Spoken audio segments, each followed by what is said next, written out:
Boa noite, pessoal. São 8h30. Esse é o nosso encontro do dia 1º de março de 2020.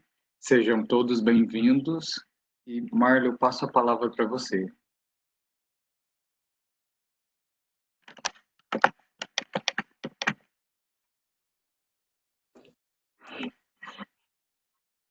Olá, pessoal, tudo bem? Deixa eu ver que eu tenho duas câmeras, mas eu vou usar uma aqui e a outra para eu acompanhar vocês. Vamos ver se dá certo. Deixa eu ver a câmera. Hoje a gente vai trabalhar o capítulo Fora da Caridade Não Há Salvação, capítulo 15 do Evangelho. E eu tenho uma proposta diferente para a gente discutir. Alguém está com o microfone aberto que está fazendo essa barulheira? Acho que só o meu. Vou fechar o meu. Ok. Eu tenho uma proposta diferente para a gente trabalhar nesse encontro de hoje. Mas antes dessa abordagem, eu queria propor para vocês uma questão que está ali no capítulo, que foge um pouco a esse nosso foco da análise, que a gente está acostumado a fazer, mas, deixa eu só ajeitar aqui, mas que eu acho que é muito oportuno para os nossos dias de hoje. Perfeito. Muito oportuno para os nossos dias de hoje, para a gente discutir o movimento espírita, que está lá no item 3, e depois se reforça no item 8, tá? Então, o item 3, no meu livro, tem 3 parágrafos, e eu vou lá para metade do terceiro parágrafo, do último parágrafo, onde ele está falando a respeito do herético e do ortodoxo. Então, veja que Kardec fala assim, que ele está falando da ideia, né, de julgamento final. Informa-se, por acaso, da ortodoxia da fé? Faz qualquer distinção entre o que crê de um modo e o que crê de outro? Não. Pois Jesus coloca o samaritano, considerado herético, mas que pratica o amor do próximo, acima do ortodoxo, que falta com a caridade. Não considera, portanto, a caridade apenas como uma das condições para a salvação, mas como a única condição. Essa frase aqui, para mim, somada com o que ele fala no item 8, tem uma grande repercussão. Porque no item 8, Kardec vai falar vamos chamar de jargão, né? Fora da caridade não há salvação, e fora da verdade, fora da igreja não há salvação, e fora da verdade não há salvação, trazendo a ideia absurda de que o fato de você fazer parte de uma religião ou de você ter determinado pensamento vai te tornar melhor do que outra pessoa. E aí, ele tem uma colocação interessante no final do item 8. Tendo-a por norma, todos os homens são irmãos. Qualquer que seja a maneira por que adorem o Criador, eles se estendem as mãos e oram uns pelos outros. E aí eu trouxe isso aqui, e talvez não vá falar muito assim, para não ficar dando com a língua nos dentes, mas trouxe isso para a gente pensar a respeito das nossas posturas no movimento espírita.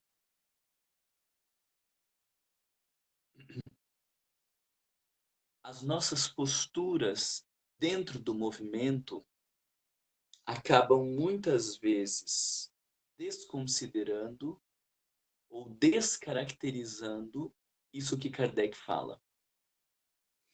E a gente entrou num discurso, eu falo porque a Federação Espírita do Paraná é conhecida como a federação mais exigente, mais rígida, mais um monte de coisas do Brasil, né? E como das federativas, então poderíamos dizer do mundo. E de repente nós entramos num discurso de pureza doutrinária, nós entramos num discurso de nos preocupar com o conteúdo e acabamos deixando de nos preocupar com as pessoas. E, de repente, a gente está mais preocupado com conceitos do que com seres humanos. E dentro do movimento espírita, nós temos pessoas falando mal de outros, uns contra os outros, uns condenando outros, não publicamente, porque a gente é super burilado, a gente é super espírita, então a gente vai sempre falar no silêncio, mas falando mal uns dos outros dentro do centro espírita. Se a gente estende isso para fora, a coisa, sem dúvida nenhuma, fica muito pior quando nos comparam com a Umbanda ou quando nos comparam com o Candomblé. E a gente ouve pessoas dentro do centro espírita falando que o pessoal do Candomblé é isso, que o pessoal da Umbanda é aquilo, que o evangélico é limitado, que isso, que aquele outro. E aí você volta para o texto de Kardec, e quando ele fala do herético, há 2000 anos atrás, Jesus está falando, né, traz essa comparação. Eu fico imaginando o que teríamos para comparar nos dias de hoje.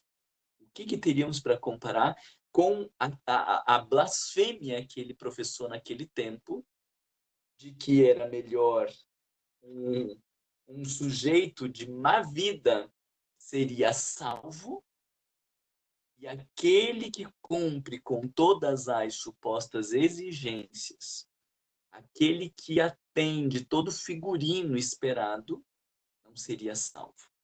Eu não consegui pensar nos dias de hoje um comparativo que talvez tivesse um impacto tão profundo quanto esse de Jesus àquela época. E aí isso me deu essa vontade de trazer para vocês essas questões para a gente pensar.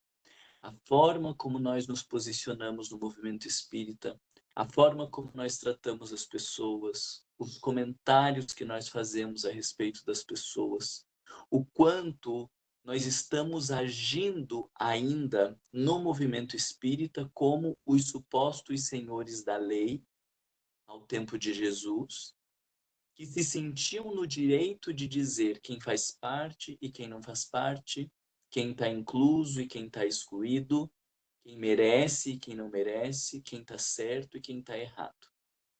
Veja que a doutrina espírita, ela propõe, ela se coloca como uma filosofia e não em nenhum momento como uma verdade absoluta. Como uma filosofia, ela faz convite para reflexões, ela não tem medo dos diálogos, das buscas, está num constante devir, está num constante debate. E eu digo porque eu acho que faz falta isso no movimento espírita. Há muitos anos atrás, em Curitiba, nós tivemos um problema com um determinado autor, porque as pessoas queriam trazê-lo para o centro espírita, e eu tinha lido um livro dele com um monte de contradições em relação à doutrina espírita.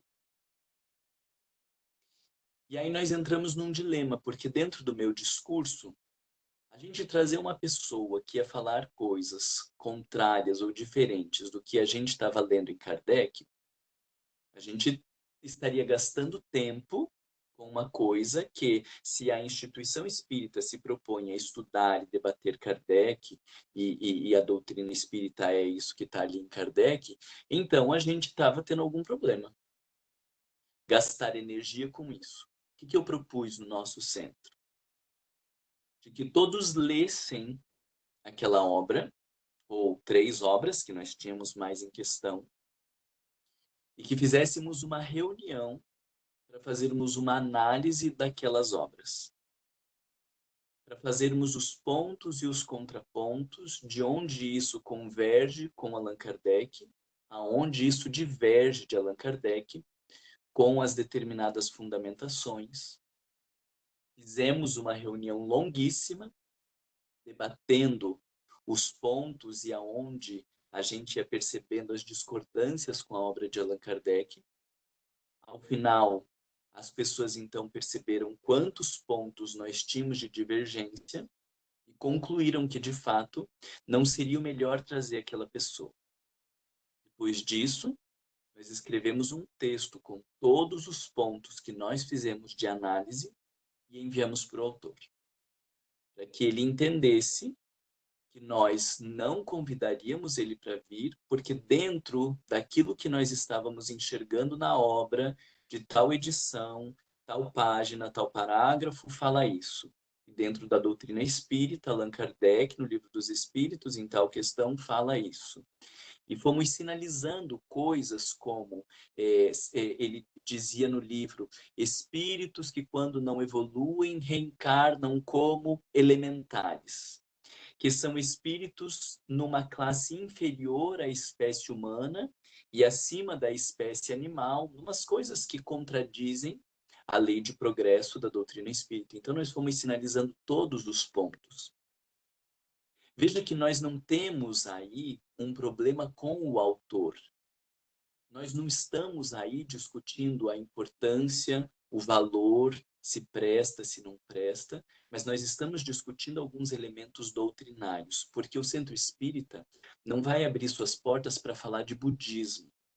O Centro Espírita não vai abrir as portas para dar curso de yoga, mas não porque o budismo seja melhor do que o espiritismo, ou o espiritismo melhor do que o budismo, mas por uma questão de lógica. Essa instituição se propõe a falar e promover a doutrina espírita.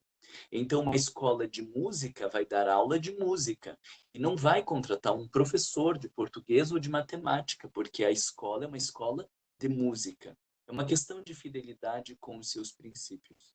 Mas eu estou falando desses dois pontos para trazer essa reflexão tênue, da onde, de repente, por uma questão extrema, por uma questão de preocupação com conceitos ou com a suposta pureza doutrinária, a gente joga fora o conceito evangélico que temos aqui. E por esta linha tênue entre ser coerente ou ser ortodoxo, nós nos atrapalhamos dentro do centro espírita. Então, talvez a proposta que eu queria trazer para vocês desse início é de pensar qual é a diferença entre coerência e ortodoxia. Porque muito provavelmente os ortodoxos não se acham ortodoxos. E nós corremos o risco de estar repetindo a mesma postura de 2000 anos atrás, criticada por Allan Kardec, criticada por Jesus, retomada por Allan Kardec. Então, trago isso só como uma bomba, assim, para vocês colocarem no colo de vocês e pensarem, porque nós não temos uma resposta clara, uma linha que define aonde está o comprometimento doutrinário e aonde está a ortodoxia.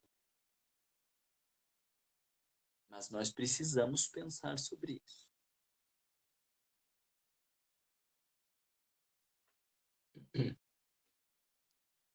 Em relação ao texto, ele não é um texto, esse capítulo da caridade. Então, eu queria falar alguma coisa sobre isso, desculpa, porque esse meu jeito trator, eu já vou falando, acabou de falar, acabou o assunto, não importa o que os outros pensam, porque é isso e pronto, né?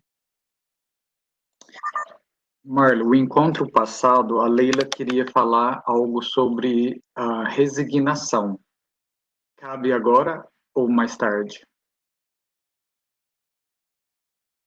Vamos ver se tem alguém que queira falar sobre essa abordagem que eu fiz agora. Aí depois que nós terminarmos, a gente daí traz a coisa da resignação. Tem alguém que queria falar sobre... a Ana está levantando a mão. Manda aqui para mim no WhatsApp, pessoal. Ana, pode falar, querida, você é a primeira. Alô, dá para ouvir? Tá. Ok. Boa noite a todos. Não, minha primeira reação a esses comentários, e eu acho que assim, essa questão de pureza doutrinária, ortodoxia, eu acho que é uma área bastante perigosa, que faz um limiar com o fanatismo. Quando eu penso de Kardec, eu penso dele uma pessoa de mente aberta, não tem medo de olhar, discutir, ver coisas novas. E eu vejo, às vezes, no centro espírita, aquela coisa, você só pode ler o livro que está no index, assim, aprovado pelo Sim. diretor, pela FEB, que seja. Você só pode. Não, não, não, não. Nós somos seres livres, nós somos seres que devemos buscar as coisas variadas. Eu totalmente concordo que no centro espírita é o local onde você vai para aprender espiritismo. Mas me questiono, não sei o que os outros pensam, se não existiria dentro, assim, digamos, de uma atividade no centro espírita, um campo em que as pessoas podem ter uma conversa com uma ideia diferente. Por que não? Para não se fechar. Porque é a mesma coisa assim, então, isso não faz parte, tchau, não quero saber.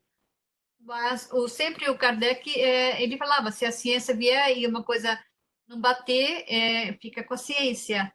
Os espíritos vêm e dizem sempre para a gente pensar, analisar e fazer essa construção com o nosso progresso. Então, eu vejo assim que às vezes tem um perigo de realmente por causa de, não, aqui é espiritismo, a gente fala isso, a gente estuda isso, acabou. Bum. Sim, ok, eu vim aqui aprender alguma coisa sobre espiritismo, mas como o espiritismo se relaciona com o budismo, por exemplo?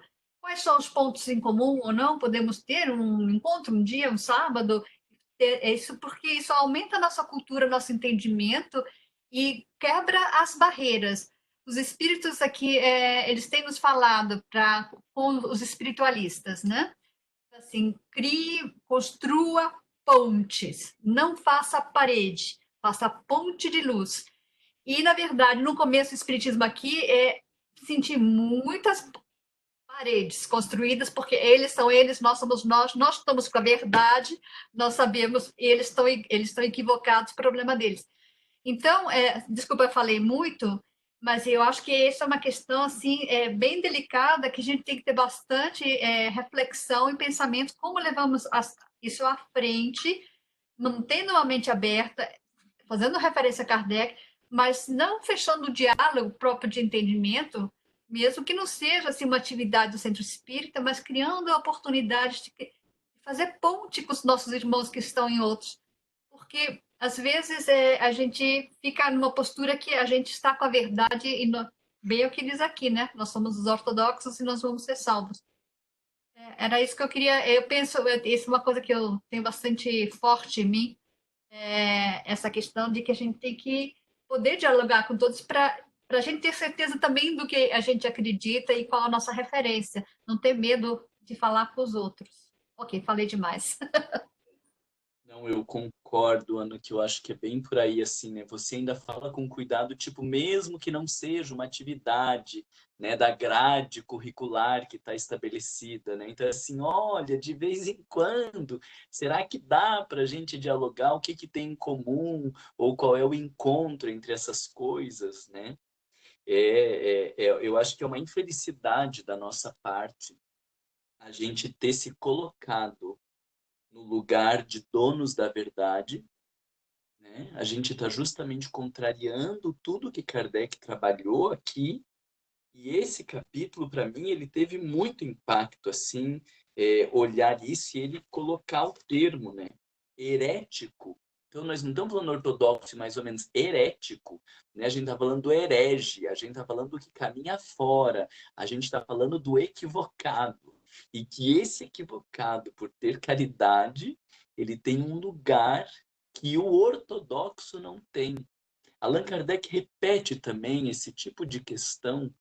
Eu agora não me recordo se é na Revista Espírita ou se é no Viagem Espírita de 1862, quando ele diz das diferenças conceituais. E ele fala assim, que quando houver uma divergência conceitual entre dois grupos ou duas pessoas, ele diz: eu estarei do lado daquele que tiver mais caridade para com o outro.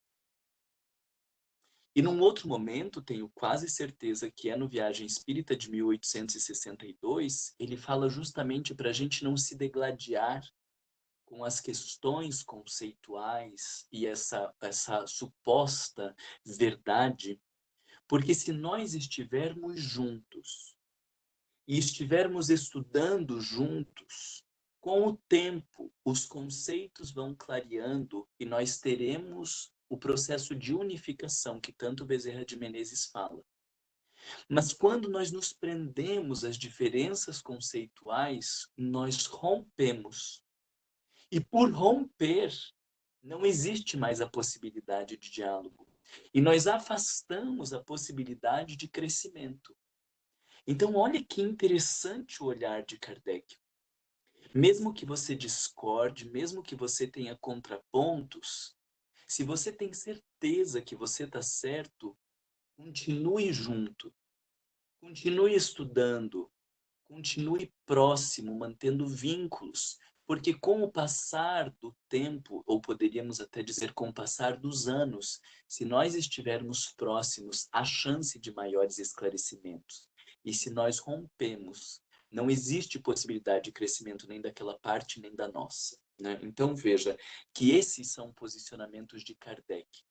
Mas, em termos de movimento espírita, assim como quando a gente discute educação, na hora que nós vamos falar de método, nossos métodos no centro espírita, em termos educacionais, em termos de diálogo com os espíritos, em termos de interpretação e em termos... Não, de interpretação, desculpa, porque eu não sei dizer qual é o método de interpretação de Kardec, mas o método enquanto organização da instituição, enquanto educação ou estudo e enquanto diálogo com os espíritos, esses três métodos, eles divergem em muitos pontos da abordagem de Kardec.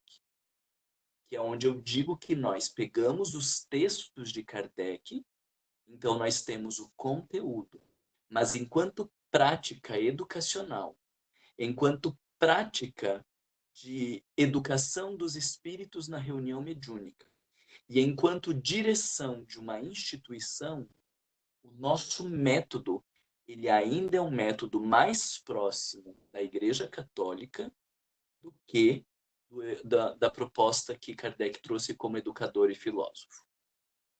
E falo isso publicamente porque a gente tem fundamento nos textos de Kardec para isso. Método contradiz em muitos pontos o conceito de Kardec. É claro que nós temos daí o pessoal descomprometido que foi para outros extremos. E eu tenho certeza que a Ana concorda com isso que eu estou falando, de pessoas que, de repente, estão estudando um monte de coisas dentro da doutrina espírita, mas não estudaram Kardec. Então, como eu vou ter um comparativo e como eu vou conseguir dialogar para pensar proximidades, para pensar encontros de teorias se eu não tenho uma base doutrinária segura? Então, aí nós temos, num oposto, a ortodoxia, e no outro oposto nós temos os aventureiros, que se dizem espíritas, que estão no centro espírita, mas não estudaram Allan Kardec. E a gente está tentando encontrar esse meio de caminho, onde nós estamos comprometidos com a doutrina, nós estamos comprometidos com o estudo de Kardec e tentando aplicar, inclusive, esses conceitos na forma de administrar o centro espírita e de organizar o movimento espírita. Alguém queria fazer mais alguma observação em relação a esse tema? Eu só estou com 2, 4, 6 pessoas aberto aqui a câmera. O resto está tudo dormindo, lavando louça no banheiro, fazendo o quê? A próxima é a Elza. Pode falar, Elza. Eliane também queria falar? Ou é só um oizinho que a gente está dando? Tá, cadê a Elza? Estou tentando me achar aqui. Alô? Estamos te ouvindo, Elza. Tá bom. É só um comentário. Um comentário do Kardec conversando com o padre, né, o padre católico, quando ele diz: discutiremos, mas não competiremos. Então, ninguém está competindo com ninguém, não é? Com a Seixonoe, com a messiânica, com a católica. Mas eu achei assim, a posição do Marlon muito interessante, que é como eu penso, e também com a Ana. O grupo espírita é aberto a todas as religiões, todos são bem-vindos. Mas se todos vêm para espírita, vem para estudar a doutrina espírita, os conceitos postulados, a reencarnação, a comunicação com os mortos, enfim, desmistificar o estado de bruxo ou de ocultismo. Vamos esclarecer o nosso lado. E, em contrapartida, se tem algo muito interessante que alguém possa vir colocar, como a gente já fez, psicologia, espiritismo, esperanto, espiritismo, dá para se colocar, dá para se aprender com as outras pessoas, para enriquecer. Kardec enriquecia as coisas, mas dentro da revista espírita, ele discutia tudo, dentro das obras espíritas, ele colocava o laboratório que estava em consonância com o ditado dos espíritos benfeitores. Então, a gente enriquece a doutrina espírita, que para mim é a mais completa que existe. Mas pode ser que o lado do meu prisma eu enxergue desse jeito. Para mim está confortável. Mas a amizade, a abertura está para todos os demais. Só isso. Obrigada. Tá ótimo, Elza. Quem mais? Agora é Eunice. Eunice, pode falar, querida. Boa noite. Marlon, eu tenho uma pergunta. No nosso contexto na Europa, onde se faz necessário ter uma abordagem mais, ter um olhar talvez mais amplo, mais científico para conseguir levar o espiritismo ao público local. Eu acho que pega um gancho com o que a Ana comentou antes, né, de criar ponte. Que diretriz ou que recomendação você faria para a gente fazer uso do que a ciência atual tem trazido, que as universidades estão estudando em termos de vida após a morte, enfim. Como é que a gente pode fazer uso disso pensando em estudo dentro da casa espírita, nessas comunidades onde nós estamos inseridos? O primeiro ponto que eu vejo, Nice, que me assustou, assim, quando eu comecei há alguns anos... Deixa eu pôr o carregador aqui. O primeiro ponto que me assustou quando eu comecei há alguns anos a viajar...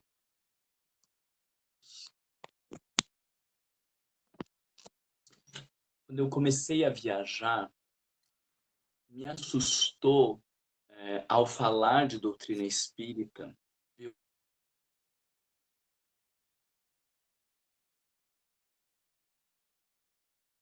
um grande choque, porque as pessoas vão a grupos de estudo. Vocês estão conseguindo me ouvir? Que agora disse que estava com baixa qualidade aqui. Você estava cortando, Marlon. Cortou só um pouquinho. As pessoas vão a grupos de estudo, mas elas não estudam. Ir a um grupo de estudo não quer dizer estudar. Então, o meu maior susto, depois de viajar aí por tantos países e o Brasil inteiro, sempre nessa questão de dar cursos de qualificação e trabalhar com trabalhadores, foi de perceber o quanto as pessoas não estudam. Se elas não estudam, elas não têm conhecimento de doutrina espírita. Então, isso é um problema crônico que nós temos no movimento, porque a gente não consegue dialogar com outras teorias, a gente não consegue dialogar com outros autores e com outros textos, porque a gente não tem clareza das nossas questões doutrinárias. Então, eu vejo que nós temos dois buracos enormes, porque o primeiro nós falamos de Kardec, mas nós não sabemos transitar pelas obras de Kardec. A gente não tem clareza conceitual, a gente não tem a clareza do pensamento filosófico de Kardec, a gente não tem uma profundidade. Eu faço o comentário comparando com os evangélicos em relação à Bíblia. A referência deles é a Bíblia, eles sabem a citação, eles sabem onde que está o parágrafo, onde que falou e tudo, porque eles vivem imersos naqueles textos. E nós não temos intimidade com Kardec. Então aqui é o nosso primeiro grande buraco. Na medida que a gente vai tendo intimidade com Kardec, clareza conceitual, clareza filosófica e científica, E é inevitável que a gente estabeleça diálogos com o pensamento científico atual, porque foi isso que ele fez, né? Então, a gente precisa estar a par do que a ciência está falando, do que as universidades estão estudando, do que as abordagens espiritualistas estão estudando, porque a gente vai dialogar com tudo isso. É inevitável para que o espiritismo transponha essas paredes do centro espírita como uma mera religião domingueira de palestra, é inevitável que isso tenha que acontecer.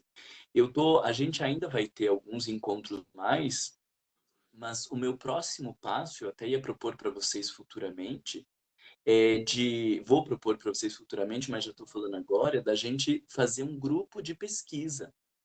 Então, a gente vai montar um grupo de pessoas para verificar, fazer levantamento bibliográfico de quais são as universidades que estão pesquisando o quê e falando o quê a respeito de reencarnação, de vida após a morte, de aura, de todos esses temas, porque a gente tem que transitar pela ciência atual. Não tem como desenvolver a doutrina espírita e abrir espaço na doutrina espírita sem esses diálogos, né? A gente perde toda a credibilidade. Quando a gente vai falar, mas Chico, gente, mas para um dinamarquês, o que é Chico?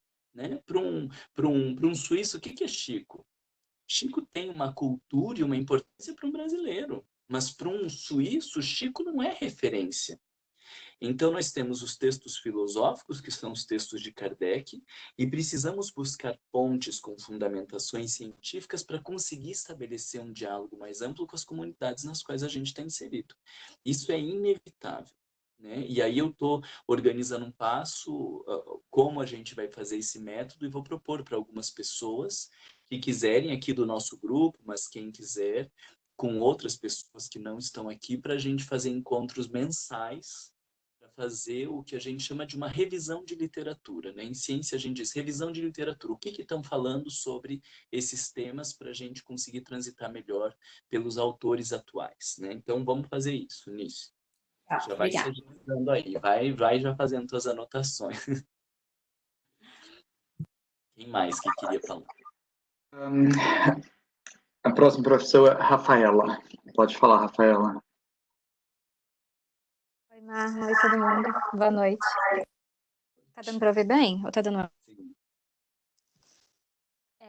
Enfim, me corrija se eu estiver errada, mas o que eu tenho observado é que, partindo da premissa de que, para mim, o Espiritismo é um processo de reforma íntima, já temos que tomar muito cuidado para não fazer desse conhecimento que a gente tem aqui que a gente vai adquirindo ao longo do tempo, de não nos tornarmos juízes. E às vezes eu me pergunto até que ponto a gente não permite com que esses centros espíritas, ao invés de nos levar para um processo de reflexão interna, de autoobservação, de mudar padrões de pensamentos, de comportamento e trazer olhar para nós, e sim estamos incentivando pessoas a olhar para o outro e julgar o outro. Então, ao invés de trazer a autorreflexão, estamos incentivando pessoas a julgar, a se tornar juízes ou alguma coisa nesse sentido. E é uma linha muito tênue, né? É muito sutil e difícil de sensibilizar o outro também, levar o outro a olhar para si. Eu concordo com isso que você falou. Eu colocaria em palavras assim: de repente a gente está perdendo o foco. A gente está preocupado com conceito. Gente, pelo amor de Deus, a gente está preocupado com conceito, tem que pensar isso, tem que saber aquilo, tem que saber aquele outro. Quando a proposta de Kardec é a preocupação com o ser humano, com o despertar da consciência. Que importa você saber sobre perispírito ou não? Que importa você saber que tem fluido cósmico universal, que tem princípio espiritual, princípio material? Se isso não tiver uma implicação direta com a tua vida, com o teu sofrimento, virou uma aula de catequese. Porque na aula de catequese tinha um currículo e uma quantidade de conteúdos a ser passado para que você ocupe um lugar. Virou uma aula de catequese. Então, a gente precisa retomar essa essência da proposta de Kardec, né? E qual é o objetivo do centro espírita? Porque, de repente, a pessoa ela chega com sofrimentos, ela chega com dúvidas, ela chega com questões, e a gente está deixando de olhar para essas pessoas. A gente está deixando de esclarecer essas pessoas. A gente está deixando de estimular as pessoas a estudar. Quantos centros espíritas vocês conhecem que ensinam as pessoas a estudar espiritismo? Perde um pouco da reflexão, né? E do sentir também. A gente não ensina as pessoas a estudar o espiritismo. Como ela vai encontrar respostas para a sua vida? Como ela vai lidar com o seu sofrimento? Como o espiritismo pode lhe ajudar? Ela precisa saber dessas coisas. Mas não.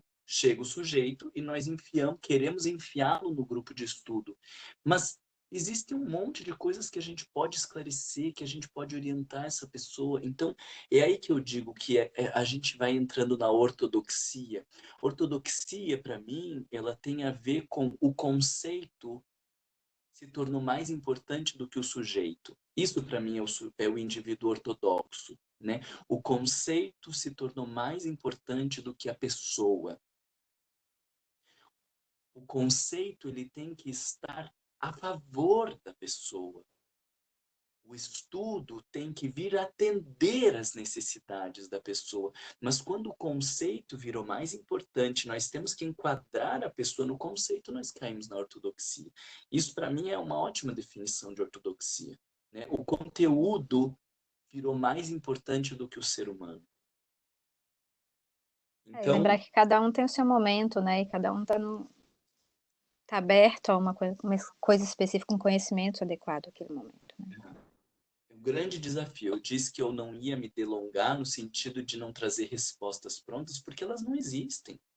Cada centro espírita, cada pessoa vai ter que estar quebrando a cabeça. Mas a gente sair do lugar de certeza, ele já nos previne da ortodoxia, né? Então, assim, estamos pensando, não tenho certeza. Eu tenho que estar sempre pensando, puxa, será que nós estamos numa postura ortodoxa? Será que nós estamos desconsiderando as pessoas? Ou estamos levando em consideração? A gente não tem respostas prontas, mas nós precisamos o tempo inteiro estar questionando para a gente não repetir as mesmas lambanças que outras religiões fizeram até então. Obrigada. Viram que classe que eu tive? As outras religiões. Daí não falei nenhuma, né? Super classe, eu estou aprendendo. Alguém mais queria fazer uma abordagem?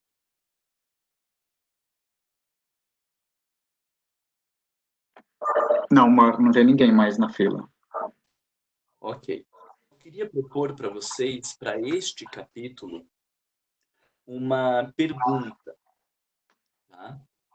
E aí, com base na pergunta, a gente vai dialogar a leitura do capítulo.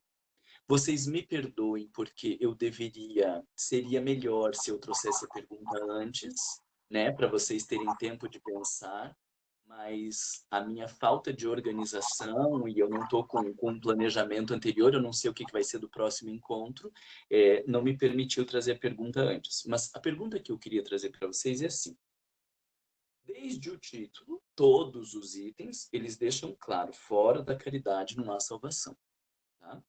Então, a minha pergunta para vocês, que aí vai fazer com que a gente entre na abordagem filosófica e psicológica, é: por que a caridade salva?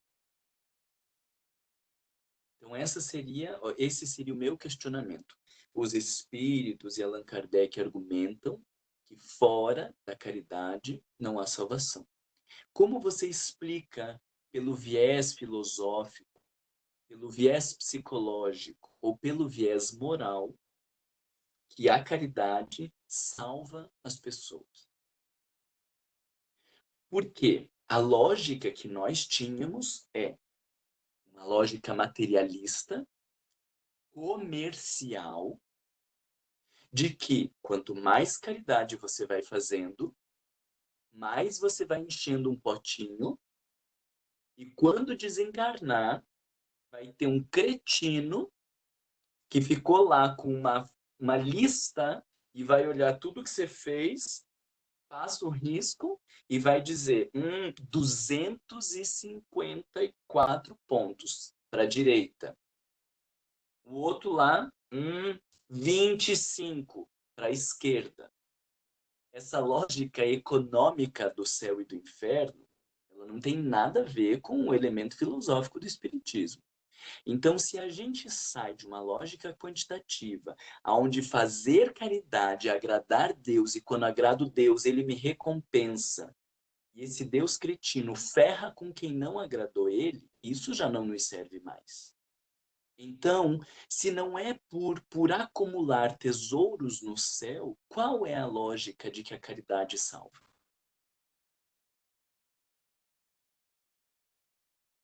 Vocês entenderam a pergunta? Todo mundo parado? Tem uma pessoa que quer comentar, Marlon. Tá? Leila, pode falar.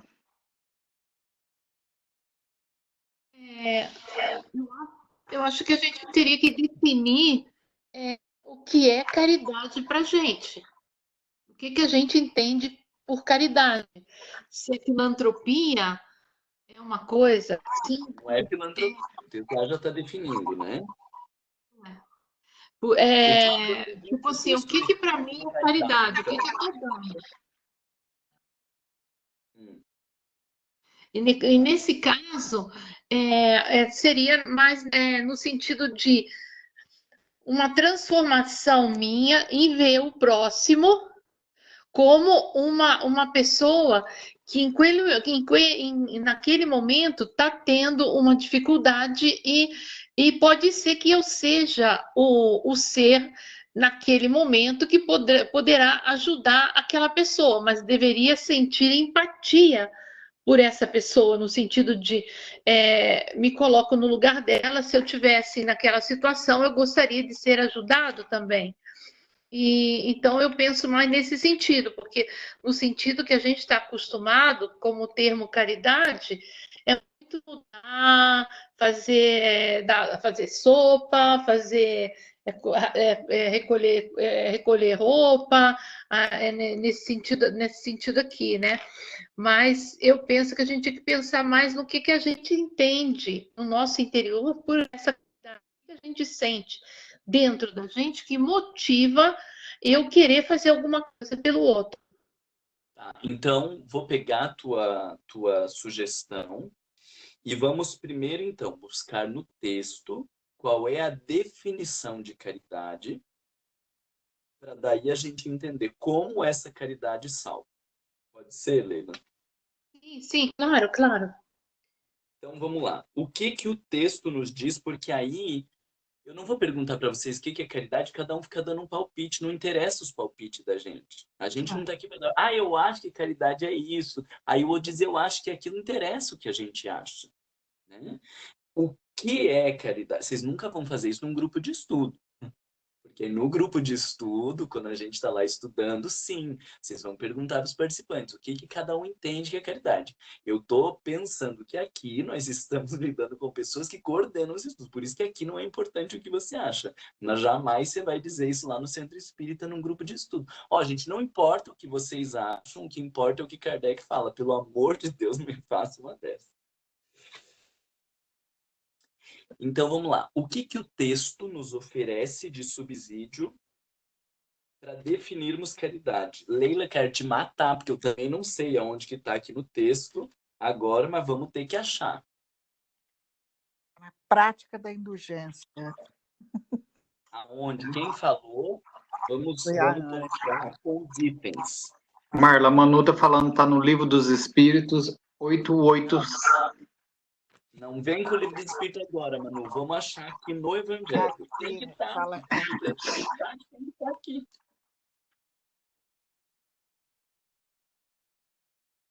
Maior mandamento, item 5.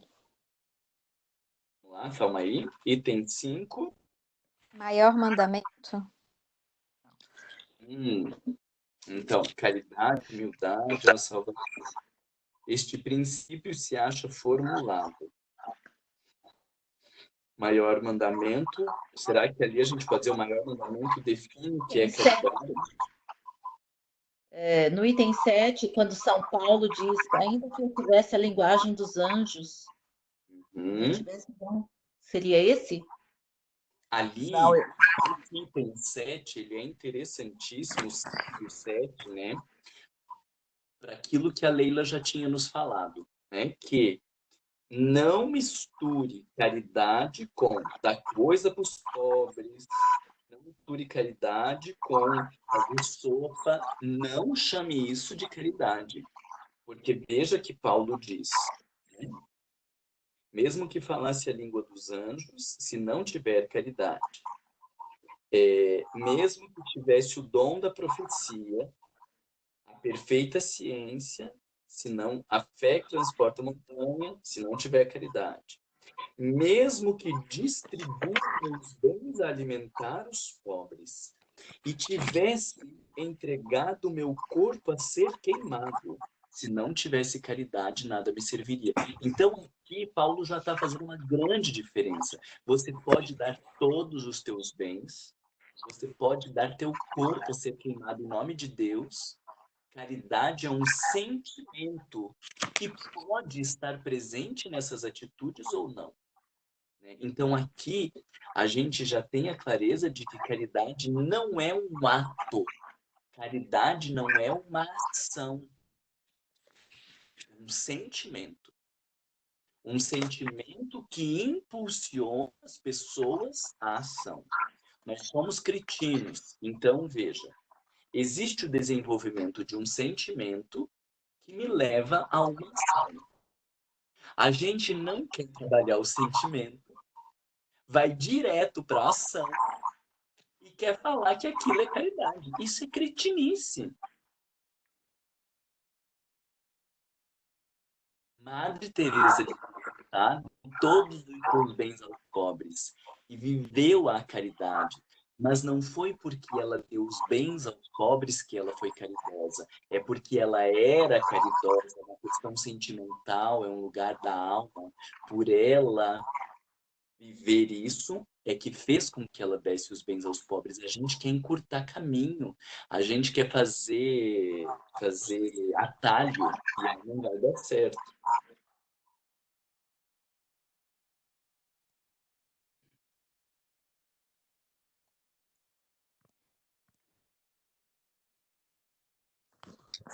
Veja que lá no item 7, quem que tinha falado do item 7?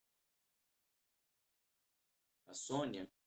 Então, lá no item 7, ele diz, né, o último parágrafo, faz mais, então ele está fazendo essa relação. Define a verdadeira caridade.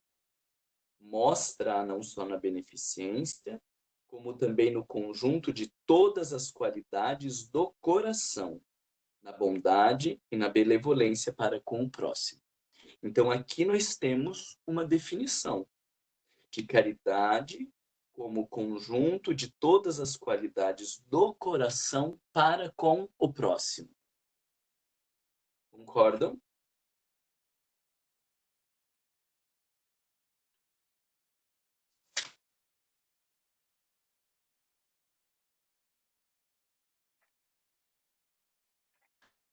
Alguém está enxergando mais alguma coisa aí no texto? Tem algumas pessoas que querem comentar, Marlon. Vamos lá. Vânia, pode falar, querida. Meu comentário foi com respeito à pergunta anterior, por que a caridade salva? Eu não sei se cabe agora, porque agora está falando. Vou deixar para daqui a pouquinho, Vânia, porque a gente precisa primeiro definir para daí dizer, então, isso, como que isso salva, tá bom? Mas daí o Fabrício te deixa aí como primeira para a hora que a gente for definir. O que mais? Então, agora é a Ana Sancler. Tem aqui no item 3, no final, na última sentença, diz assim: se ele coloca a caridade na primeira linha entre as virtudes, é porque ela encerra implicitamente todas as outras: a humildade, a mansidão, a benevolência, a justiça, etc. Porque ela a negação absoluta do orgulho e do egoísmo. Uhum. Buscando aí o que é a caridade, não? Sim, de volta a gente está olhando aí como uma questão do sentimento, né?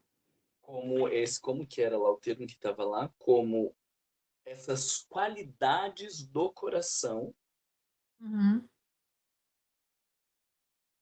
em relação ao próximo, né? E quer dizer, ela é a negação do orgulho e do egoísmo. Quer dizer, você não pode ter caridade e orgulho ao mesmo tempo, não é? Sim. Uhum. Me fez pensar essa questão de que eu estava ouvindo, não sei mais agora, como diz assim, a luz existe, a sombra é falta de luz, não é?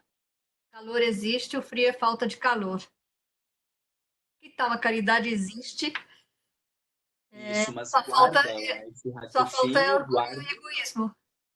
guarda, porque é bem por aí que a gente vai ter que pegar lá para pensar como isso é por que a caridade salva.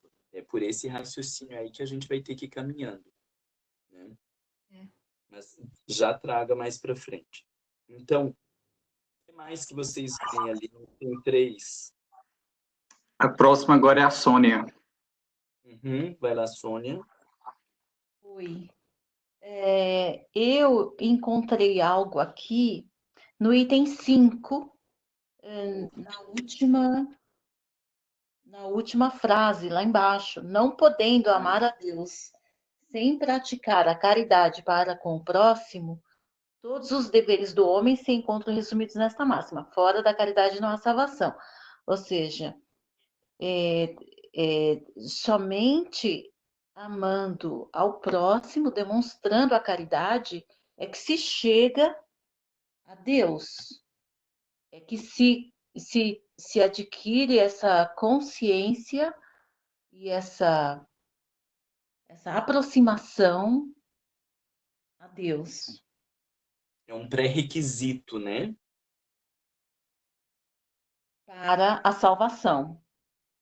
E para amar a Deus, né? Sim, porque sem um e sem... Só se ama a Deus quando se ama ao próximo e ao amar ao próximo se ama a Deus, né? Então, assim, eu entendo como, através do viés filosófico, de que o amor, quando adquirimos essas qualidades do coração e conseguimos ver o nosso próximo com essas qualidades, então estamos trabalhando para a nossa salvação, no sentido que essa salvação entra dentro de nós, né? Nós começamos como que a nos libertar, porque salvar do quê? É uma pergunta também que eu me faço. Salvar do quê? Então, quando eu li aqui que caridade e humildade pois, o único caminho da salvação. Egoísmo e orgulho é o da perdição. Este princípio está formulado em termos precisos, assim: amarei a Deus de toda a vossa alma e ao próximo como a vós mesmos. E depois, lá na frente, para que não haja mais equívoco sobre a interpretação do amor de Deus e do próximo, junta. E eis o segundo mandamento, que é semelhante ao primeiro. Quer dizer que não se pode verdadeiramente amar a Deus sem amar ao próximo, nem amar ao próximo sem amar a Deus. Esta foi o que eu encontrei aqui, é o que me diz algo, é o que ressoa. Ótimo. E temos mais. Temos. Manu, pode falar. Ai, não, gente. Eu tinha visto a definição do livro dos Espíritos, que fala que a caridade é benevolência para com todos, indulgência às imperfeições dos outros e perdão das ofensas, né? Desculpa, eu só tinha... É porque, como o livro dos Espíritos... O Evangelho é um desdobramento do livro dos Espíritos, e a definição fala no livro dos Espíritos, eu busquei lá, desculpa. Não, e anota, né? Eu não sei se vocês fazem isso, mas daí o que eu já faço? Eu anoto lá no livro, no Evangelho, a questão do livro dos Espíritos, justamente para a gente fazer nesses diálogos, né? Bem por aí. Eu acho que dentro da salvação abrange tanta coisa, assim, dentro da doutrina, meio que foge aqui, mas se você for para para a lei do progresso, que o progresso ele é intelectual e moral, e dentro da perfeição moral, da parte da perfeição moral, entra o lance da caridade, que fala que a mais merecedora das virtudes nasce da mais desinteressada caridade.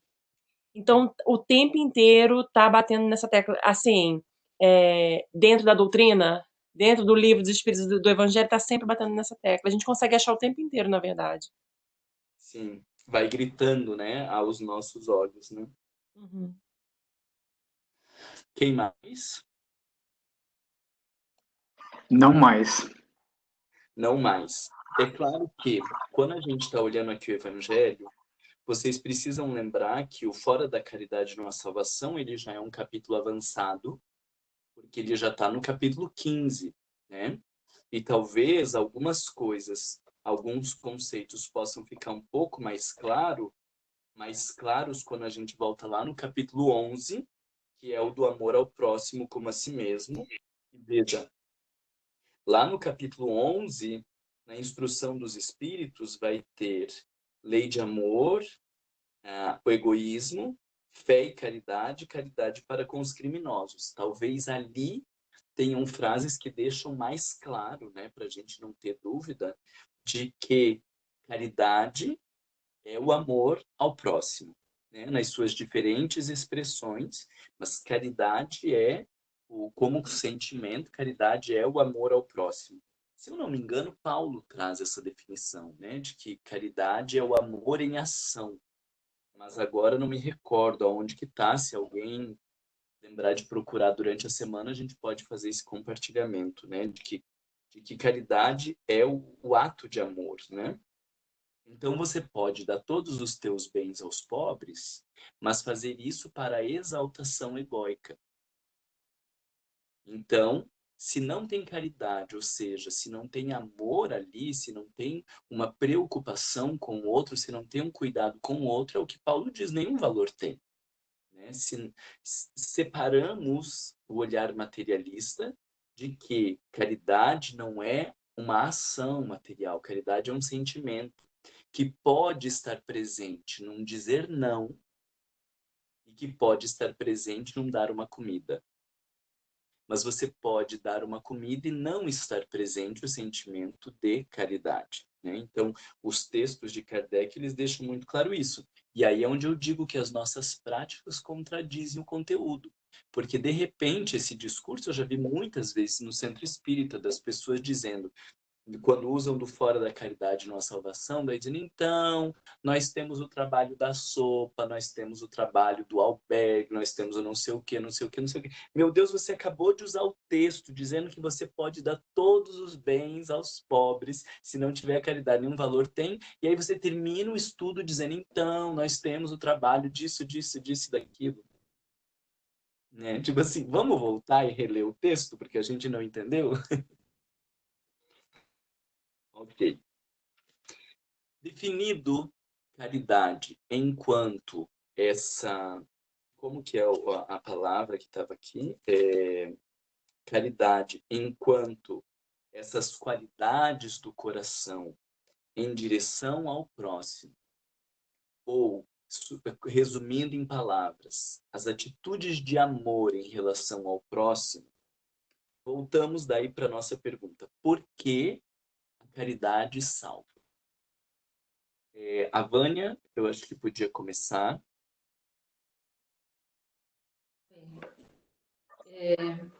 Eu penso o seguinte, eu acho que para caridade, não, encontrei aqui no texto, né? Para caridade, a gente precisa de um movimento interior que nos tira do egoísmo e do orgulho. Quando eu estava aqui preparando para hoje, eu pensei nessa parábola do bom samaritano e vi o seguinte, que na realidade tem 3 níveis. Tá? Na parábola ele fala que o samaritano ele viu a outra pessoa, né? Então, eu acho que para caridade é necessário que a gente veja o outro, que a gente veja a situação do outro. E para isso, a gente precisa sair do nosso próprio centro, né? A gente sair do nosso egoísmo, né? Nesse movimento de dentro para fora. Então, a gente foca no outro, saindo do próprio egoico. Aí eu vi um segundo nível, que é onde ele fala ter compaixão, né? Ele teve compaixão, ele foi tocado de compaixão. Então, eu acho que nesse caso é necessário a gente conseguir se colocar no lugar do outro. Então, é a questão da humildade, a gente sair do orgulho. Então, eu já estou do lado de fora, me tirei do centro, né, fora do meu centro egóico, e me movimento para o lugar em que o outro está. E no terceiro nível, eu vejo o fato daí ele conseguir ajudar o outro. Então, ele tem um gesto de amor. É quando ele faz realmente a caridade, essa ação de bondade e benevolência. Então, nesses três níveis, eu acho que tem uma parte cognitiva, que é onde ele vê o outro, tem uma parte emocional, onde ele tem a compaixão, e tem uma parte de atitude, onde ele faz determinada coisa com esse sentimento de bondade e benevolência. E sendo assim, eu acho que na realidade o que acontece é que a caridade salva porque a gente se movimenta nesse sentido de sair do egoísmo e sair do orgulho, tá? Naquela atitude para com o outro. Esse é o caminho, né? E mesmo aqui no item 3, ele fala que Jesus diz que esse é, fala aqui, quer ver, ó, que esse é o caminho da felicidade eterna. Então, no sentido de movimento. É assim que eu vi. Nossa, achei fantástica a tua análise, Vânia. Eu diria talvez que é um crescente, né? Eu enxergo o outro, né? Aí eu sinto o outro, e isso me leva a uma atitude em relação ao outro, né?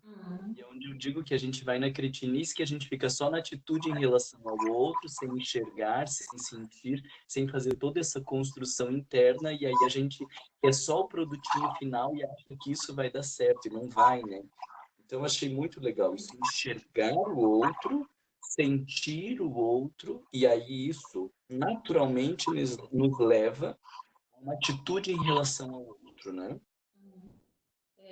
E para complementar, quando o Kardec ele foi preparado lá em Verdun, né, onde ele estudou também assim, né, sempre nessa conexão da parte cognitiva, a parte emocional e a parte, vamos dizer assim, da ação, né? Sempre tinha esses três níveis, tá? Sempre na forma como Kardec procurou, ou seja, estudou, aprendeu assim, e depois, mesmo no método científico dele, ele adotou para o trabalho, né?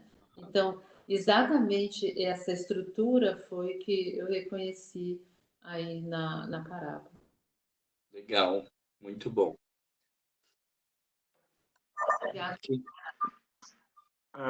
A nossa próxima pessoa é a Elza. Pode falar, Elza.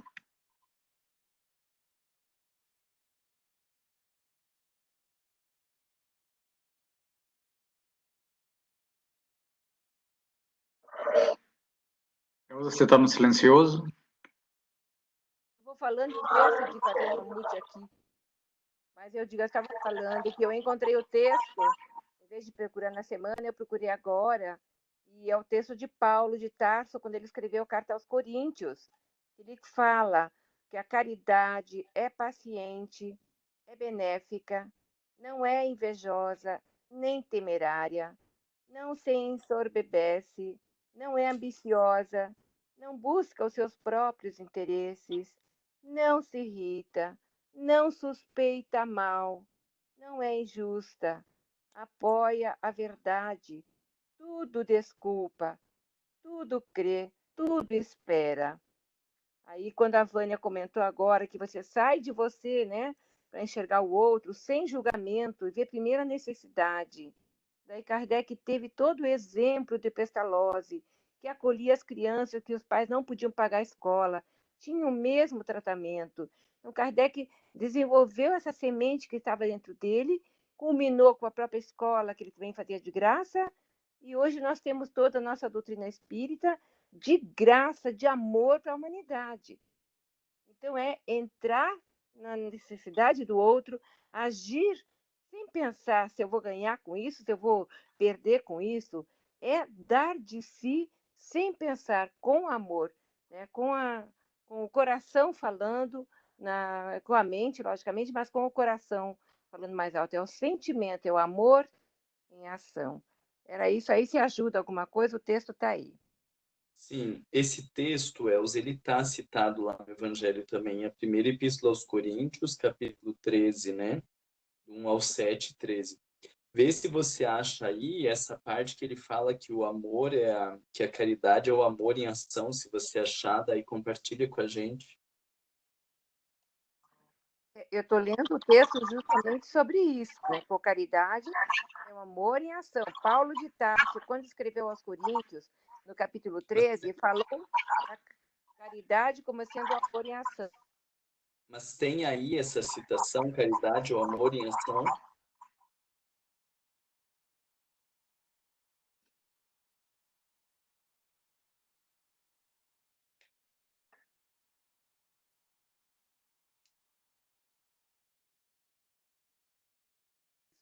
Aí eu vou pegar o momento, tá? Um barulhinho aqui. Depois Você a quer, gente... você quer? Tá bom, eu vou dizer.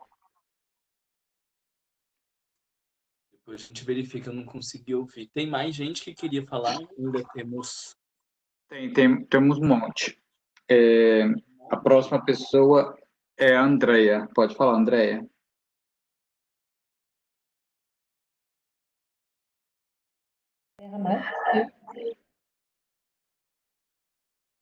Sou eu, André? Oi, Andrea, estamos te ouvindo, pode falar. A pergunta foi por que a caridade salva? E eu raciocino assim, que a situação de salvar-se é você chegar até o reino dos céus, né? O reino de Deus. Se a gente leva em conta que o reino de Deus é uma situação pessoal, não é local, né? É uma situação dentro de você, que você chega de equilíbrio, né? De bem-estar. E se a gente leva em consideração que quando a gente auxilia alguém, seja da forma que for, na sopa, no ombro, no conselho, a gente se sente bem com isso, talvez se salvar tivesse a ver com essa sensação de bem-estar. Né? Por que é salvo? Não é que lá no final Deus vai me botar do lado direito ou do lado esquerdo, mas a situação de salvar-se por chegar ao reino de Deus, que é um estado eterno seu. Uma forma de você sentir-se bem, sentir-se equilibrada, no texto que é porque você está bem. E o caminho, talvez, da caridade vai levar a isso, porque ela gera esse bem-estar. E o interessante, né, você falou já na semana passada, e tornou a mencionar hoje, a situação de pesquisa, né? Talvez com relação à reencarnação, mas a pesquisa, tem uns artigozinhos aqui bem curtinhos, a pesquisa feita, né, estão em alemão aqui, mas dizendo assim: o amor reduz a dor. A generosidade, a pessoa, através da generosidade, ativa determinadas áreas do cérebro onde ela se sente recompensada. Um outro artigo, o cientista falando que a cooperação ela é a mola propulsora da evolução. Olha que interessante. Não achei nada no evangelho aqui, todo mundo já falou bastante. Eu fui olhar esse outro aspecto, né? Da ciência, mostrando isso, né? Ou seja, gerando esse bem-estar que é o reino de Deus dentro de você, que é a salvação. E a caridade proporcionaria isso, o exercício da caridade. Uhum. Foi. Ótimo. Quem mais? Agora, Sônia, pode falar, querida.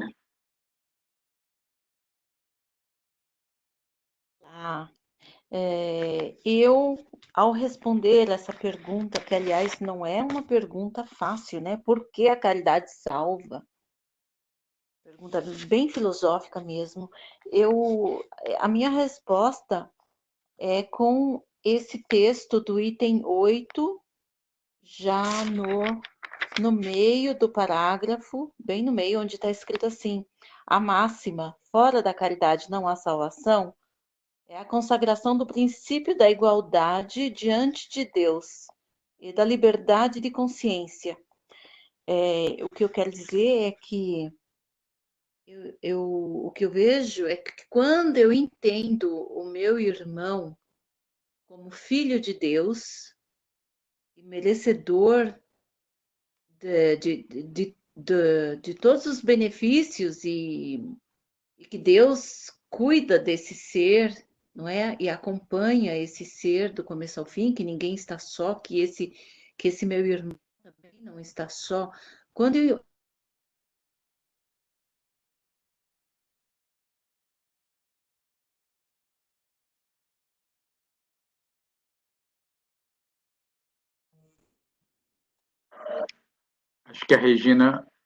Acho que a Sônia caiu, gente. Eu vou passar para a próxima, depois, quando ela retornar, a gente volta a ela. Regina, agora pode falar, querida.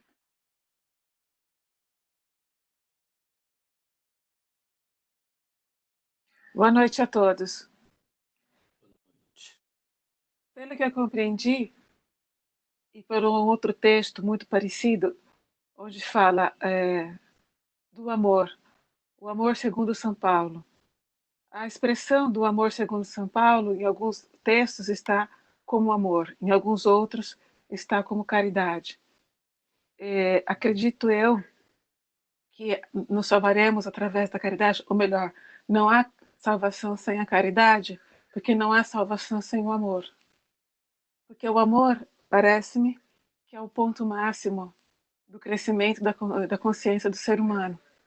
E a começar pela caridade ou em direção a si mesmo, que seria, se fosse no caso do amor, amar ao próximo tu como a ti mesmo.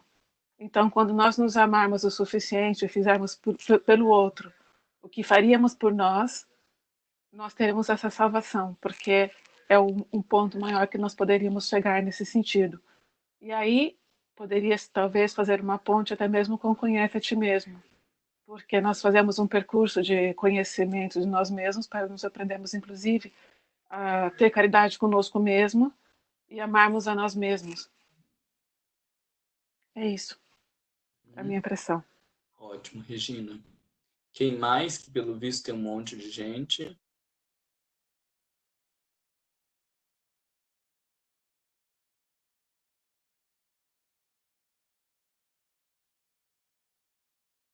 Tá fechado o teu áudio, Fabrício. Desculpa, eu estava falando com vocês. Sônia, pode falar, querida.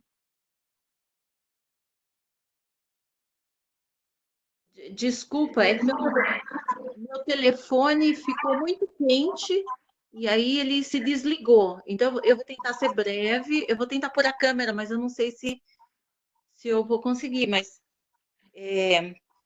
então, eu sinto quase, quando falo, quando reflito sobre isso, essa salvação que vem de dentro, quando eu entendo que todos somos irmãos e merecemos o amor divino, temos acesso a esse Pai misericordioso.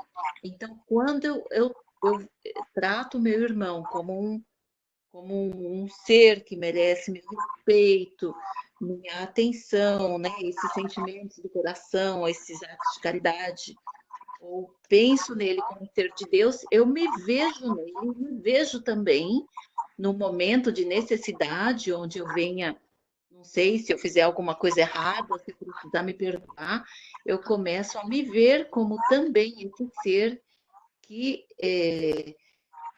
tem acesso ao Pai e que recebe o perdão. Então, esse é o sentimento que me traz salvação. É assim que eu penso. Obrigada.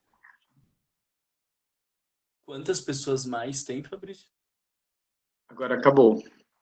Ah, mas eu tava já procurando pessoa, não fiz comentário nenhum, achando que tinha um monte de gente. Tá. Então, quem passou, me desculpa, eu não fiz comentário, porque eu achei que tinha mais uns 10 na lista, e daí fui só passando para não deixar as pessoas esperando.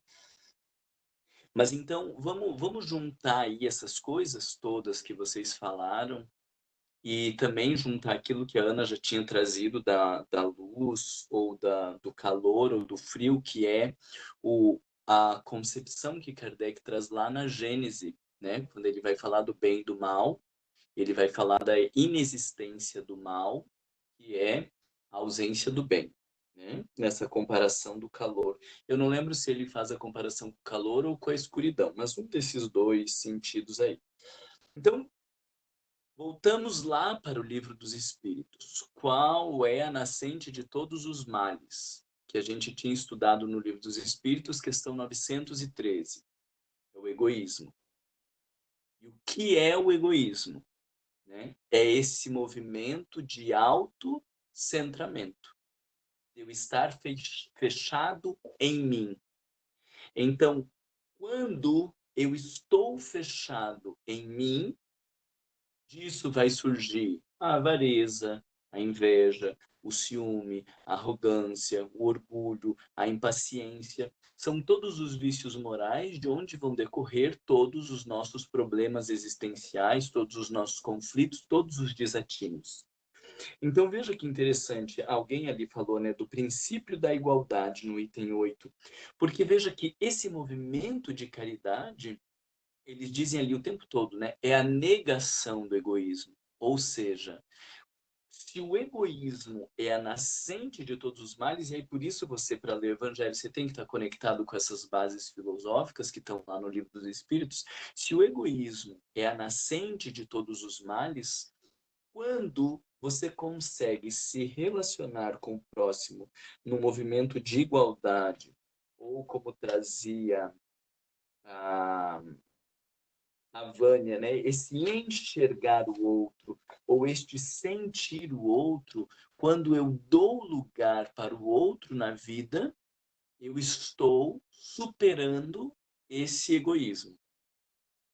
Então, é aquele raciocínio que a Ana trouxe de que não existe como, né? Eu não sei se foi a Ana ou se foi outra pessoa, não existe como ter caridade e ser orgulhoso, ter caridade e ser egoísta, porque um é a negação do outro. Então, o movimento de caridade, ele me tira desse lugar egoísta. E quando eu saio desse lugar egoísta, sai também todas as possibilidades de vícios que decorrem desse egoísmo. O problema que nós ainda temos para elaborar é como então que a gente faz esse movimento de caridade?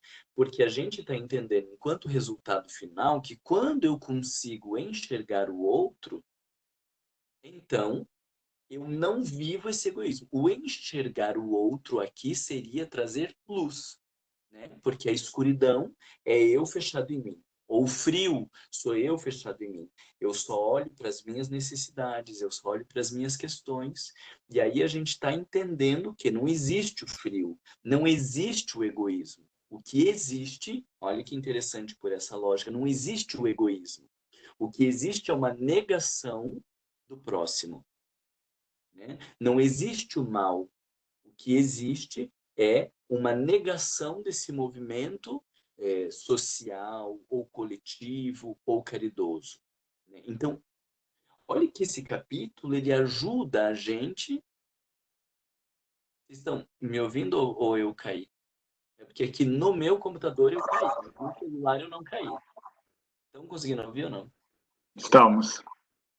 Então, a gente aqui está usando desta mesma lógica para dizer não existe o egoísmo enquanto uma manifestação do mal.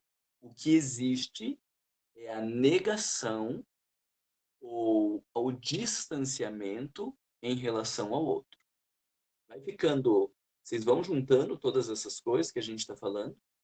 Porque se dizemos que não existe o mal, então temos que dizer também que não existe o egoísmo.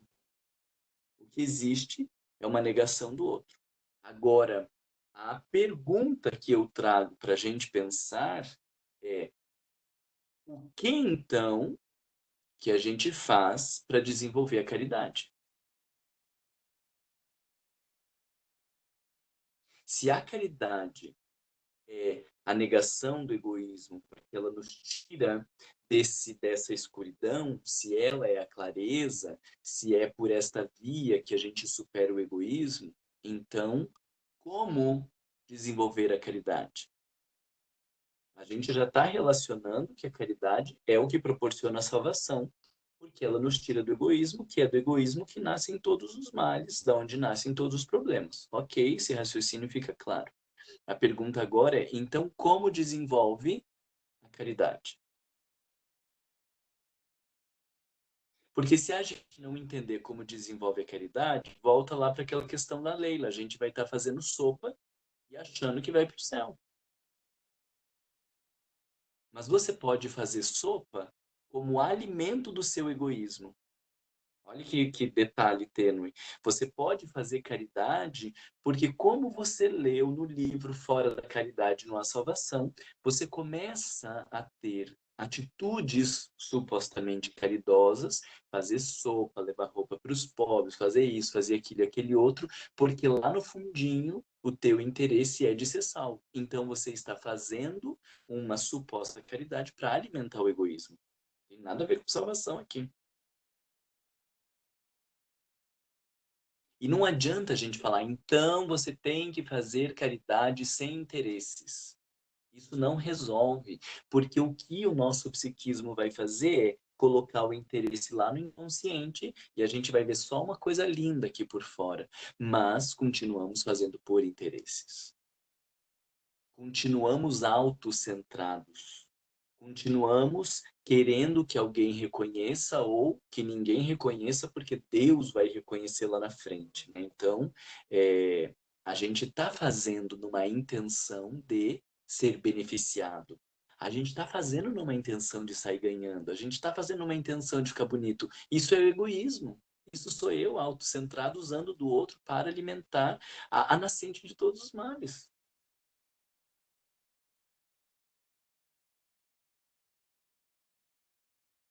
Quem que queria falar? Tem mais uma pessoa para falar? Andréia, pode falar, querida. Oi. Olha, para mim, a resposta dessa tua pergunta, o que a gente faz para desenvolver a caridade, está no autodescobrimento. Por quê? A partir do momento que eu entendo que o outro está refletindo a minha sombra, e que enquanto eu não enxergar aquilo que eu preciso melhorar em mim, eu não consigo ser caridoso de verdade, porque a caridade é a humildade, né? Caridade sem humildade não existe, mas a gente ainda não sabe ser humilde, porque em todas as nossas ações a gente tem aquela necessidade de que o outro veja o que a gente está fazendo. Mesmo quando a gente não mostra para todo mundo, quando alguém nota, a gente fica feliz, né? Que alguém notou, olha, o fulano notou. Ou quando a gente se sente negado por alguém, rejeitado por alguém, aquilo nos fere profundamente. Então aí está o nosso orgulho ainda falando mais alto. E enquanto eu estiver nesse movimento, eu não consigo amar o próximo de verdade. Eu continuo amando o próximo enquanto ele reflete aquilo que eu gosto, enquanto ele está refletindo a parte boa, ou a parte daquilo que eu imagino que seja bom. Mas quando eu começo a enxergar que o outro é o reflexo da minha sombra, e que eu só estou vendo nele aquilo que está dentro de mim, e aí eu começo a tentar entender quem eu sou de verdade, e a partir desse movimento do autodescobrimento, aí automaticamente eu vou ser caridosa. Porque quando o outro me fizer um mal, eu vou pensar, será que eu não fiz isso para alguém já? Em algum momento? Será que isso está me ferindo porque eu gostaria que o outro me tratasse com algum tipo de privilégio? Então, para mim, a resposta está aí, no autodescobrimento. Fantástico, André. Deixa eu acrescentar aí, né? Quando o outro me fez um mal, que você disse, né? Achei ótimo esse exemplo. Então, quando o outro me fez um mal, eu vou pensar se eu não fiz isso outras vezes, mas também tem mais um elemento, né? Quando o outro me fez um mal, eu vou ter que pensar o que que eu fiz para que o outro me fizesse esse mal, né? Eu vou ter que reconhecer qual é a minha parte para que isso acontecesse, ou se eu não fiz agora, em outro momento. Então, esses exemplos aí que você trouxe, eles são excelentes porque aí eu não vou querer me vingar do outro. Mas eu não vou me vingar, não é porque Deus vai me punir, não é porque eu não vou para o céu, não é porque daí vai ficar feio, não é porque eu tenho que acumular tesouro. Eu não vou me vingar porque eu reconheço a minha parte no problema. Eu não alimento o desejo de vingança porque eu sei que eu contribuí para aquela situação, porque eu sei que entre sujos e imundos nós estamos tudo no mesmo barco e eu não estou no direito de cobrar ou de exigir nada de ninguém. Então aí, toda vez que a gente vai olhando para a gente, vocês vejam que coisa. Eu tento falar assim de um jeito porque parece paradoxal, né? A caridade é o movimento de enxergar. Vamos pegar lá os 3 passos da Vânia, que eu adorei. Enxergar, sentir e fazer algo em direção ao outro. Mas o Livro dos Espíritos já nos disse que o meio de transformação é o autodescobrimento. Então, o que a gente junta todas essas coisas, assim, você só vai conseguir enxergar o outro se primeiro você se enxergar. Essa está lá posta como a lei maior. Amar ao próximo como a si mesmo. Jesus já tinha falado isso. Se você não se enxergar, você não enxerga o próximo. Se você não sentir o que está acontecendo dentro de você, você não consegue ter compaixão. Se você não enxergar as suas lambanças e conseguir suportar, você não vai enxergar as lambanças e suportar o outro. Então, parece até um paradoxo no início, porque para você conseguir enxergar o outro, você precisa, primeiro, se enxergar. Para você caminhar em direção ao outro, você precisa primeiro caminhar em direção ao teu mundo interior. E naturalmente, na medida que você se enxerga e na medida que você vai se conhecendo, naturalmente você começa a enxergar o outro. O que que é o enxergar o outro? Então vamos pegar um exemplo que eu gosto muito para nós brasileiros, né? Com a questão da corrupção. A gente fala dos políticos, um bando de vagabundo, de corrupto, com tanta pessoa passando fome, aí a gente está falando essas coisas. A gente está enxergando o outro? Não. Né? A gente está enxergando uma persona, a gente está enxergando uma atitude. Enxergar atitude não é enxergar o outro. A gente está enxergando atitudes e avaliando as pessoas pelas suas atitudes. Aí quando eu vejo todas as corrupções que eu faço com os meus filhos, as barganhas, a tentativa, né? Digo eu te amo para o marido, para a esposa, para ele dizer eu te amo também. A gente começa a enxergar toda a cretinice que a gente faz no nosso dia a dia e quão corruptos nós somos, inclusive na lógica de ser misericordioso para que Deus seja com a gente, de querer se beneficiar das coisas, né? Eu digo até que tomar remédio é uma corrupção, porque você faz um monte de estragos. Aí você não quer pagar o preço dos estragos e você toma um remédio para ter uma melhora sem mudar hábitos. Isso é um ato corrupto. Eu quero ter saúde sem mudar hábitos. Eu quero ter bem-estar tomando remédios que produzam bem-estar químico. Olha quanta corrupção tem aí. Eu quero dormir bem tomando remédio para o sono. Esses dias a minha mãe estava com problema de sono, tomando remédio para dormir. Eu falei, eu não acredito que você está fazendo isso comigo.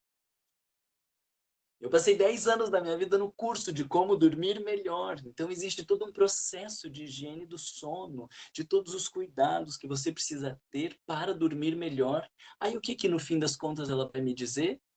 Mas no fim, Mar, não é mais fácil só tomar um remédio? Porque, claro, você vai ter que mudar hábitos, você vai ter que se organizar na vida, você tem que fazer planejamento, você tem que meditar, você tem que fazer yoga, você tem que fazer um monte de coisa. Aí você não quer fazer tudo isso, você continua fazendo as mesmas coisas e agora toma um remédio para dormir. Isso não é corrupção? querer sair ganhando sem pagar o preço da vida, querer beneficiar-se de coisas que você não tem direito de se beneficiar, isso é corrupção. As pessoas querem curar a depressão sem lidar com as suas mágoas, com os seus ressentimentos e querem viver feliz. Então, muitas vezes tomar um antidepressivo é um ato corrupto. Aí, quando eu vejo, putz, todo o preço que tem que pagar e como a corrupção é um ato tão mais fácil e tão mais rápido, eu olho para o político e falo, caramba, numa instância muito maior, agora pensando, deve ser muito mais difícil para ele, porque ele tem muito mais coisas para se beneficiar naquilo ali do que eu com essa relaçãozinha pequena de sono. E aí eu penso, se eu não consigo pagar o preço para essa questão tão pequena de sono, de felicidade ou de ansiedade, será que eu conseguiria pagar o preço de toda essa questão muito maior da corrupção? E definitivamente eu reconheço que não. Agora eu estou enxergando o corrupto. Eu estou enxergando os sentimentos que existem por trás, eu estou enxergando o conflito moral que existe por trás, eu estou enxergando como é difícil superar esses atos imediatistas da corrupção.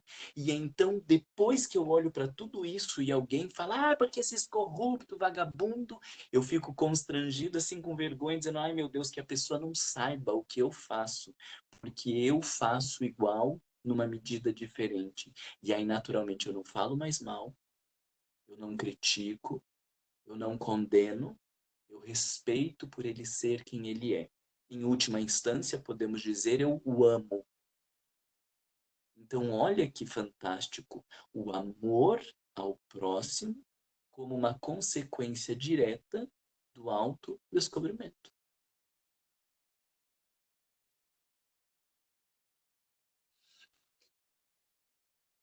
Vai ficando claro para vocês esse percurso de que a proposta é o tempo inteiro voltar para dentro? A gente passou do nosso... Eu acho que, como nós estamos aqui juntando dois temas tão importantes, a gente poderia deixar mais espaço para vocês amadurecerem isso durante a semana, dentro dessa lógica da caridade, porque, veja, porque a caridade salva, a gente traz o egoísmo. E como fazer para ser caridoso, nós trouxemos a questão do autodescobrimento. Vocês viram que a gente está trazendo aqui os dois pontos mais importantes, como eu trouxe para vocês, das chaves de leitura para a gente entender os textos e a abordagem evangélica. Então, talvez a minha sugestão é da gente deixar essas duas grandes questões, voltarmos aos textos. Se vocês tiverem tempo, fica como sugestão a gente ir lá para aquele capítulo do amor ao próximo. Leiam lá o capítulo do amor ao próximo para ver. A gente não vai fazer uma análise específica, mas se vocês acharem coisas lá na frente no amor ao próximo, tragam para cá, para as reflexões que a gente está fazendo e conseguir incorporar melhor esse pensamento no processo de transformação moral. O que vocês acham? Okay. Marlon, antes de você encerrar, a Vânia queria fazer eu sei que a gente passou um tempinho, mas eu queria dar a oportunidade para ela encerrar a análise dela. Pode falar, Vânia. É só uma complementação. O Marlon já estava bem na linha que eu queria falar. O que a gente faz para desenvolver a caridade, além desse autoconhecimento, acho que a gente precisa realmente amar a si próprio, né? Para poder a gente conseguir amar o próximo. E só com essa, vamos dizer assim, com essa força do amor próprio, né? Dessa âncora, né? Com essa força que a gente recebe, aí a gente pode sim, conseguir fazer esse saindo de si para focar. Era isso. Tá, mas então vou propor para a gente incrementar essa reflexão, Vânia, porque quando você diz, além do autodescobrimento, vamos pôr alguma coisinha, eu sou cretino e vou falar porque vocês sabem que eu não estou aqui para ofender ninguém, mas para ajudar a gente a pensar. Se além do autodescobrimento tinha que ter o amor ao próximo, os espíritos teriam nos falado lá no 919. Nós não vamos pensar que a Vânia está complementando a resposta dos espíritos lá, porque eles esqueceram, né? Eles falaram 919, esqueceram. Então, aí, você está trazendo a importância do amor ao próximo. Então, vamos incrementar a nossa reflexão de como o autodescobrimento pode gerar o amor ao amor a si mesmo. Ok. Porque se o autodescobrimento ele está na base da transformação moral, então o amor a si mesmo, que parece essencial, ele também tem que decorrer do autodescobrimento. Se não, Vânia, por que eu estou trazendo essa questão? Senão a gente fica no discurso raso que vocês devem fazer, e eu também me fiz muitas vezes, de a gente tem que se amar, a gente tem que se amar. Tá, mas e quem não se ama? Vai começar a se amar porque alguém está dizendo a gente tem que se amar? Aí você fica com mais ódio de você, porque além de você não se amar, você não consegue fazer o que o outro está falando. Então, vamos ficar também com essa questão de como o autodescobrimento produz o amor ao amor a si mesmo, porque o amor a si mesmo tem que ser consequência do autodescobrimento. Todo esse movimento, amor a si mesmo, amor ao próximo e amor a Deus, tem que ser consequência do autodescobrimento, porque isso foi a resposta que os espíritos nos deram.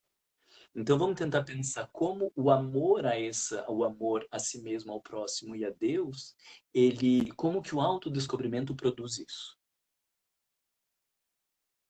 Beleza? Beleza, brigadão.